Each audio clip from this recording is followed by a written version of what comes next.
At issue tonight, Mark Carney's message. The Prime Minister delivered a reality check for a new era of global politics and tried to position Canada for what comes next. We live in an era of great power rivalry, that the rules-based order is fading, that the strong can do what they can and the weak must suffer what they must. Let me be direct. We are in the midst of a rupture, not a transition. The middle powers must act together because if we're not at the table, we're on the menu. President Trump took notice during his own remarks. Canada lives because of the United States. Remember that, Mark, the next time you make your statements. So what does Mark Carney's Davos speech tell us about the new dynamic amongst world leaders? What does this vision mean for Canada? I'm Rosemary Barton, here to break it all down tonight. Chantal Hebert, Andrew Coyne, Althia Raj. I'm glad that we finally get to hear from all of you because it has been a remarkable week and certainly a lot of response and reaction to the Prime Minister's speech. Let's start with you, Chantal, in terms of how important a speech that was or whether it was important and significant. Well, I guess you have to judge speeches by their impact. And I don't think we've seen very many speeches by the head of government of Canada that has had as much impact. To have the text of your speech reprinted in Le Monde and in the New York Times is pretty much unheard of. And I think timing had a lot to do with it. Mark Carney delivered the speech that a lot of people in Europe but also in the U.S. wanted to hear. It was a solid speech. It does establish Mark Carney, I believe, as an influential voice in the conversations going forward. It probably is not going to hurt his standing at home. Let's see what happens next, though, because that's like writing a great column. And then all the action or the other columns that follow can't quite live up to that great one. So let's see what happens next. I'm sure none of you are familiar with that experience at all. Andrew, what did you make of how the Prime Minister was positioning Canada on the world stage? Well, it was overpraised, shall we say. It was not the most eloquent speech I've ever heard. I saw people comparing it to the, Winston Churchill, "We'll fight them on the beaches." It wasn't necessarily breaking new ground in its analysis, but it had the impact it did. Partly because of who was saying it. I don't mean Mark Carney himself, but the Prime Minister of a country sends 75% of its exports to the United States, warning of the dangers of too deep integration with a great power that has turned predatory, catches people's attention. He's got skin in the game. So he wasn't just giving casual advice to other people that he wasn't going to have to face himself. It's certainly, I think, the candor of it, the bluntness of it, it's pretty accurate appraisal. The fact that he said it out loud, and as Chantal said, the timing. He caught the mood in the room after the insanity of Trump's Greenland escapade, which really does seem to have been the last straw for a lot of people in Europe, a lot of European leaders. I think people are now realizing the trap that they've been caught in. They're certainly realizing that the old game of trying to flatter and accommodate Trump has reached its terminus, and that a bit of defiance and a bit of resolve is now going to be required. It was probably required a long time ago, but there's no alternative now. So framing that in terms of a new trade policy is the start. But I think what you're seeing in there is the seeds of potentially the emergence of a rival organization to NATO, to anything led by the United States. If the United States is going to absent itself from the club of democracies in the way that it so signally seems to be doing, the other democracies may have something to say about that. Yeah, the beginning of whatever the new system is after the old one collapses, I think is how the Prime Minister pointed to it. Althia, your thoughts? I'm not going to talk about the so-called Board of Peace, but on the speech itself, I feel like there were two different audiences. Two Canadians, the themes that he talked about, if this is a rupture, it's not a transition, if you're not at the table, you're on the menu. Like, these are sayings that he's basically been talking about for the past 8-9 months. And I think the biggest takeaway for a domestic audience was basically how he tried to insulate himself from criticism from making deals with countries whose human rights records we might find repugnant, like China, like the UAE, like Qatar, by basically saying we need to follow an interest-based foreign policy. We do not have the luxury anymore of basically following our values and our principles. And even when he talked about what his foreign policy will be about, pragmatism and principles, when he went to the pragmatism part, he talked about how we may not actually make deals with people who share our values. So there goes the principled part of the first part of the policy. The other message, which I found really interesting, was the international reception.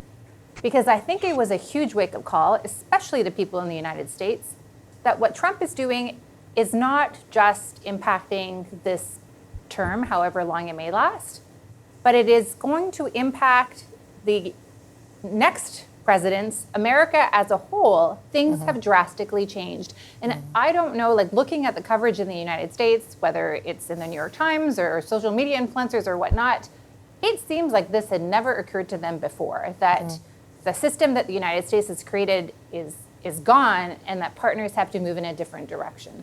Yeah, and that the trust is broken fundamentally as well. So I know you went in there, Chantal, but I want you all to sort of talk about then Donald Trump's response and then the risk of that, the speech, or whether there was risk in saying those things, given that we have to maintain some sort of relationship with the U.S. Chantal? I thought it was a mild reaction on the part of Donald Trump, and he wasn't having the greatest day, put it this way, or the greatest visit at Davos. And I don't think it was a key concern of his, which is why it came out like that. I think Canadians by now are pretty inured to these kinds of statements. Now, that brings people to our main interest, which is the renegotiation of CUSMA, the free trade agreement.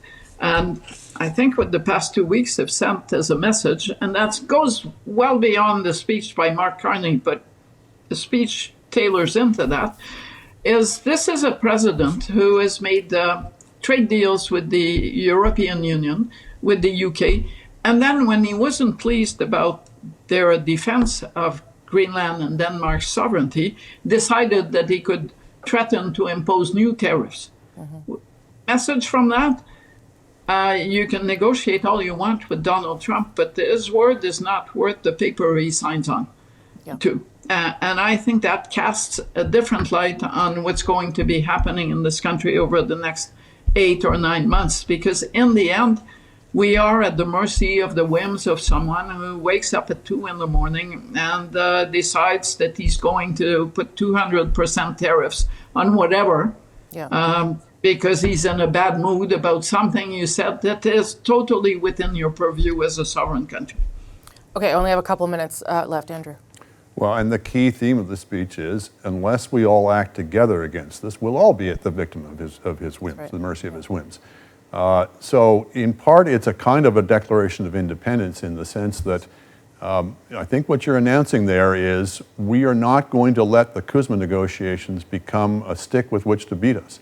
We're prepared to walk away if we have to. I think what he's basically signaling is we have bottom lines. We have got ourselves in a situation where we are overly dependent on the United States, but we are going to try to find whatever ways we can, both economically and militarily, to lessen our dependence. Now, it's a tough thing. We're not just building the plane while we fly it, we're having to build a whole second plane while keeping the first one aloft. But that's, to some extent, that's the fate, that's the problem facing all of the democracies. Look at Europe, where basically Trump has more or less said, I'm not going to fulfill my Article 5 responsibilities. You're on your own. It's been fairly evident for some time, but I think this week has really crystallized that awareness. And when Russia is beating down your door, that's a pretty sobering message. Okay, last minute to you, Althia. I'm not sure where the government is going on the Canada-US front, to be honest. There was a hopeful message in that, it kind of felt like he was talking to European partners, but you could interpret it to be a hand to Mexico, too, about, if we don't band together, the great powers will pick us off and we will have to accept less than we can demand if we are together. At the same time, though, the Prime Minister was very deliberate in not mentioning Donald Trump's name and not speaking directly to the United States. In the Q&A portion, he was asked to elaborate on some of the themes he talked about. And he kind of declined to go further than he had. When he was asked about the Board of Peace and this $1 billion membership cost, he didn't say that he wasn't going to join and that Canada wasn't going to spend the money. He just said the money he wanted to see go to Palestinians. So, he made sure there was no clip attacking Donald Trump personally. And so I do think that the do no harm on the CUSMA front is still the government's strategy as best as it can. It's just kind of wants to play both sides at the same time. At issue, Carney's Canada. The Prime Minister outlined his government's priorities ahead of the House of Commons returning. Now, Canada can't solve all the world's problems, but we can show that another way is possible. And added a rebuke of Donald Trump's criticisms from Davos. Canada doesn't live because of the United States. Canada thrives because we are Canadian. The Conservative leader praised the Prime Minister's defense of Canada, but also called out the gaps between rhetoric and reality, demanding more results. So what does Mark Carney need to do to live up to his vision for Canada on the world stage? Can he deliver on the rhetoric that he laid out? Let's bring everyone back. Chantal, Andrew, and Althia. As Chantal said, sometimes when you write a second column and it's not as good as the first, people will notice. So I'll apply that frame here, Althia. Obviously, the speech was different. It was for a different audience and it was about different things. But what did you think it did in terms of sort of demonstrating to Canadians what the government is going to be up to? I'm not sure that he did that. I think, frankly, he should have stopped talking and let the Davos speech continue because he got rave reviews.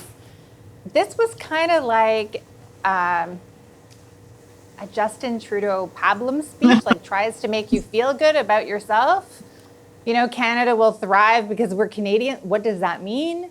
But worst, he shot himself in the foot by kind of suggesting that he doesn't absolutely know, A, much about Canadian history, B, the symbolism of being there. And Quebecers don't view this as a moment where we all came together and said, kumbaya, let us all get together. They view it as a conquest.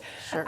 So this, I don't know what happened with that speech, but it clearly needed an editor who said, "This is best we rewrite this and leave it for another day." I mean, I took it as this is our founding peoples, regardless. I understand what he was doing. But that's why he did it. That's why he did it. Yes, across the country. I get it. He didn't talk about the West. Yeah.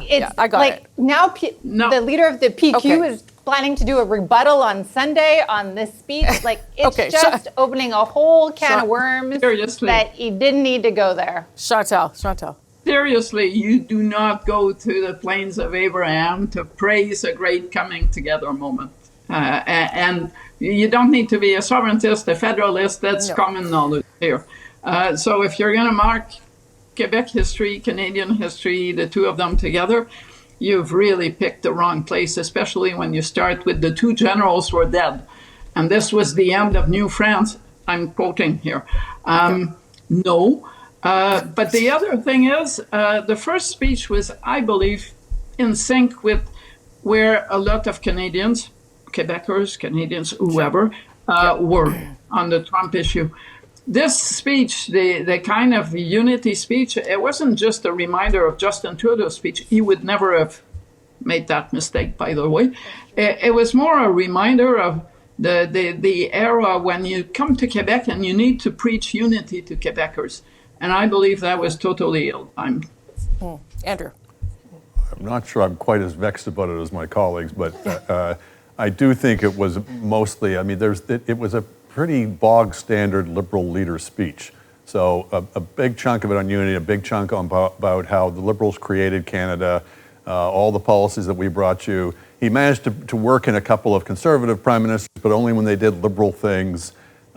So it wasn't, if the first speech had that great impact because it read the room so well, I'm not sure he read the national room necessarily as well. I'm not sure what the necessity of the speech was, other than it may be the kickoff of an election campaign to come. But as I say, I'm not sure he did himself quite as much harm as has been suggested here. Okay. What did you make of Pierre Poilievre's response? So far, it's just a written statement. There's a video that may come, but there was a shift there too. I thought, Althia, maybe not as much as is needed, but the fact that he didn't criticize the speech per se seemed a little different than what we've come to expect from the Conservative leader. Well, to be clear, we're talking about the Davos speech. That's right, the Davos speech today at the Citadel. This is Pierre Poilievre's best statement, I think, that I've ever read from the Conservative leader. I almost fell off my chair when the word started with he wanted to congratulate the Prime Minister on a, quote, well-crafted and eloquently delivered speech and offer, quote, praise of his own.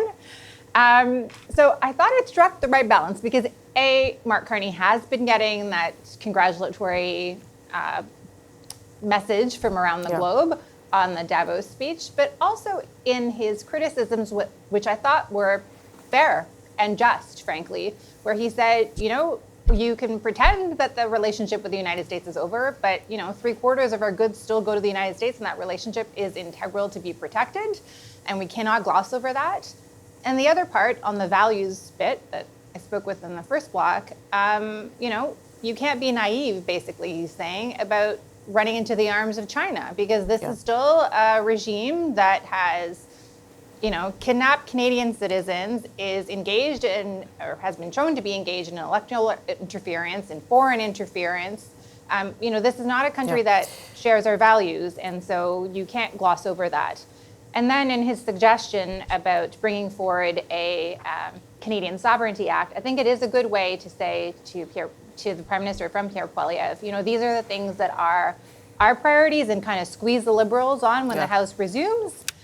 They can play those clips on social media and fundraise, but also, Pierre Poilievre basically needs to wait until Mark Carney fails. And now he's setting himself as a constructive force. And so I thought it was strategically smart. 30 seconds to you, Chantal, then I got to go. But it also showed how loudly the Prime Minister's Davos speech echoed in the Conservative chambers. That it required a response that went beyond the usual snide social media comment. Whether that appeases the Conservatives who are saying, where is our leader as an aspiring Prime Minister? It goes some way to that. But I thought the timing of the response was also a sign of the pressure that Pierre Poilievre has been under since the Davos speech. At issue, Chinese EVs. With the PM's new deal with China allowing some electric vehicles into the country, Doug Ford is voicing his concern. We need to find a path forward that protects Canadian auto workers and good-paying union jobs instead of importing vehicles. And if the Chinese are serious about making investments and creating auto jobs here in Canada, then show us proof.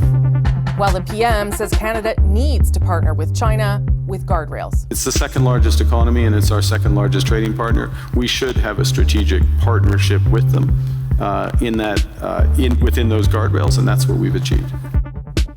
So what does the pushback from Ontario mean for the deal? Have new cracks formed in the country? Let's bring everyone back. Chantal, Andrew, and Althia. Althia put out lots of good points in the previous segments about making the deal with China. But Andrew, I'm going to start with you on this one because, of course you expect Doug Ford to defend Ontario's interests and the auto sector. But we are told, we've been reporting that there is an auto package coming from the federal government in the next few weeks. I wonder how difficult this is for the federal government to manage and whether Doug Ford, frankly, needs to be a little more open about the idea of the auto sector changing.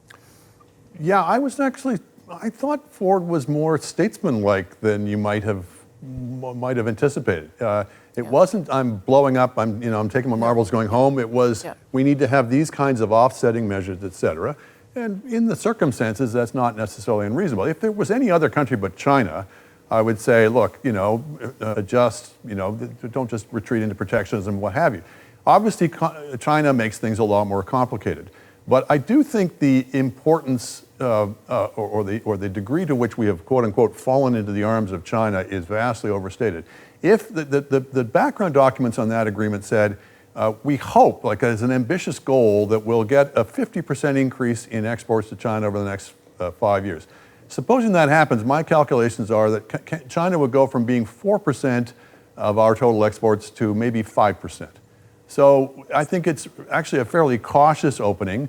Again, if we didn't have to deal with anything else in the world, maybe we would say we don't even want to do that with China. But given the kind of existential threat we're now dealing with in the form of Donald Trump, I do think you have to recalibrate and rethink things. But it's going to be a very good debate.